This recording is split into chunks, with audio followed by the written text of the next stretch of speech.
Russ, what's the Checker Trade win on Tuesday not just done for confidence but for belief as well? Well, they've done massive amounts, I'd have thought. Good performance, good result, and you can only beat what's in front of you, and it was a great performance by the boys against some decent players. So we've got to take it and be as confident as we can. I'm sure. It was nice to see the lads with 2 or 3 new boys in there, getting a good sort of feeling for each other, and I thought it was a real good, confident performance, and energy, ability, and a lot of calmness about it. So it was good. And does that now mean that you can ask for more from the boys because they can see that it can bring results, and they're good enough to get wins when perhaps people might not expect them to? Well, we've always asked a lot of the lads, and they ask a lot of themselves. That's the type of players they are. So nothing's changed there. It's just we always tell them that the formula that you need to win, and obviously once you don't get results after a little while, it does dent people's belief a little bit. So, but with the spirit in the group, and the ability that there is in there, there's not a lot. I don't think it'll take a lot to get it back. And you can see just as one performance turned it one way, one performance can turn it back again, and just got to build on it really. Are the new boys brought an energy that sort of then seen the existing players re-energise themselves? You would hope so, yeah. It naturally does. It's like when a new manager or whatever comes into a club, you see it with new players, and probably the window reinforces that, just having that one window rather than getting players. You can get players in gradually throughout the season. That one window probably give it a bigger boost than normally, really. So we'll see where that one goes. That's going to, obviously time will tell on that, but you can see already that new players come in and just sort of re-energises the dynamics of the group, really. And is there any extra sort of responsibility on you at this time, other than speaking to us? Happy birthday, by the way. Thank you, cheers. But is the gaffer sort of passing on 1 or 2 other things as well as press duties to you? Well, this is my birthday present, coming up and speaking to you, lads. So, don't get too close on the old cameras. It's you just got to, any new player that comes in, we've got to blend them into the group quickly, get them used to the surroundings, find them somewhere to obviously stay where they're happy to, and then most importantly, which is probably the last thing you do, is get them on the pitch and in amongst all the players, and see where they fit in. So a number of things to do, obviously with new players, and we'll be doing that as quickly as possible.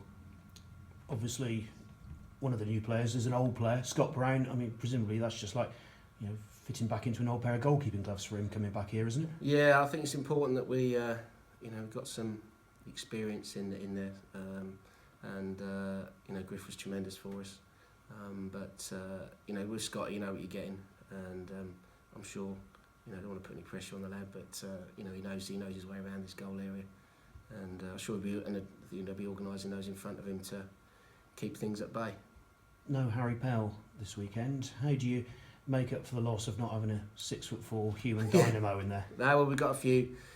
We've got a 5'4", but no, there's Pelly's been tremendous. He was good the other night, captain the side. So obviously, he's going to be a loss, but we've won without him before, we'll win without him again probably. So, but obviously, you want your better players on the pitch, but we've got more than adequate replacements to come in, and it's a chance for someone else to give it a right go. I hate the phrase "must win," but Accrington, has it got that sort of almost feel about it in terms of this is one of the games that you can sort of affect things in and around you with this result as well as helping yourself? Yeah, you want to build on what we just did the other night.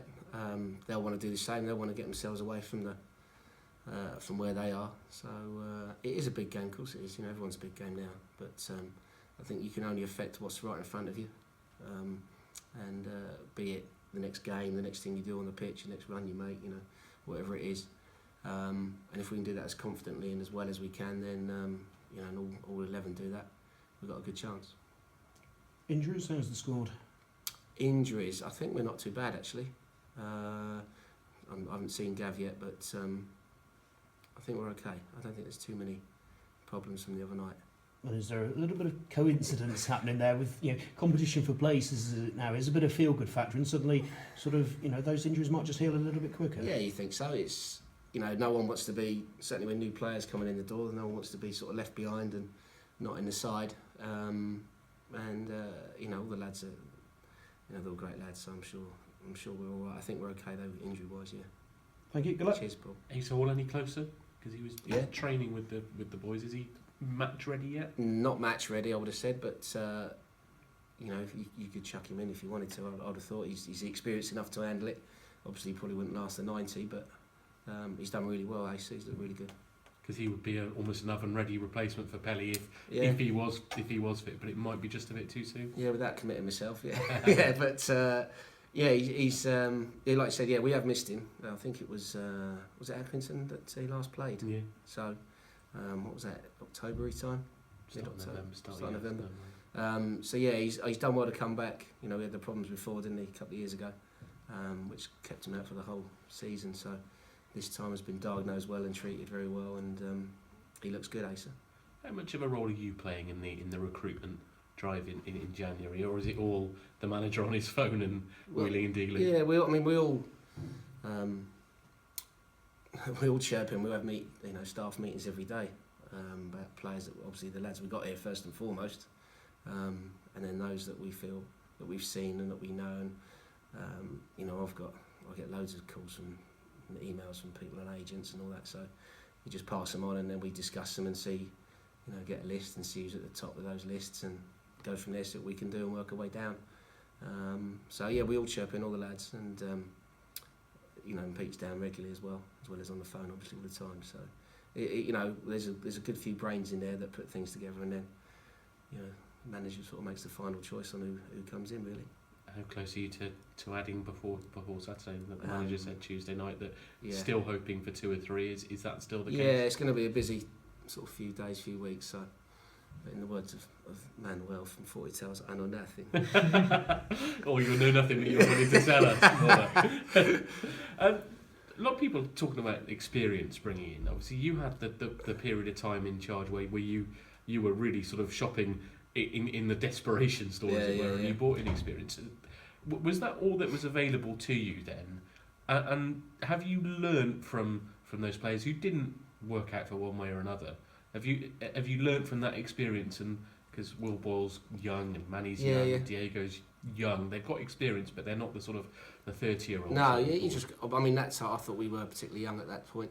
There was a lot of youth team players that were in the side and the squad, so.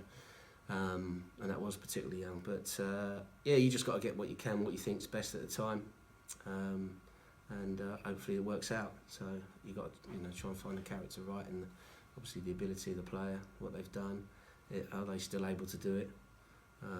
Are they here for the right reasons? All those sort of things. So I'm learning all the time. Everyone's learning all the time, and in this job you can do a year in one day of learning wise, different things. So.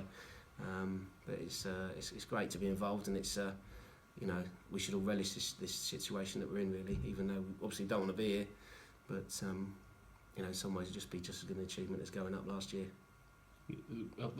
Gary's been in here before and spoken about pinning up a new league table on the wall after sort of January. You've had one league game in January, this is the second one.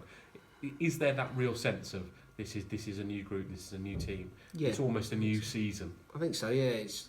We've just got to do as well as teams sort of in the top 10 as this half of the pitch is what they've done. This half of the season is what they did last. So we realise it's a new group. It's going to be a new group, and not totally new group. There's still some boys obviously left from, and they're the ones that we need to help the other ones gel in as well. So it's just a time for getting things going quickly. And I thought we did really well in that first game at Colchester. I know some people have said it was hopeless, this, that and the other. I don't think it was. I think there was a lot of good things in that game. We could have prevented both goals. Very, very preventable. And without just a finishing touch at the other end, that was all that was missing for me. The final pass, final ball, final shot. We're looking at this half of the season, obviously differently. and you know, we've got to be positive about it, really. Have you sort of you may be the bridge between the players and the manager? Have you had a sort of special responsibility to look out for how the older players, the ones that may be losing their places to the ones that are coming in, are integrating the others into the squad, how they're reacting to new faces? Yeah. I mean, I've got no doubts that the boys will welcome the new ones in. No doubts about that at all. Because at the end of the day, while you're at a football club, you want it to do as well as it can. Because, you know, a new player coming in, you might be in, you don't know. So I think they've just got to. To me, yeah, there won't be any problem there. You know, we've got some great characters here. I don't see it being any problem at all, because they want the club to do well for them and themselves to do well as well. So, you know, I can't see that being a problem. You expecting a bit of stick today on the training pitch? What for? For the birthday? Yeah, probably get a little bit now. I've got, yeah, I've had enough to. It's not as bad as the olden days where we had to.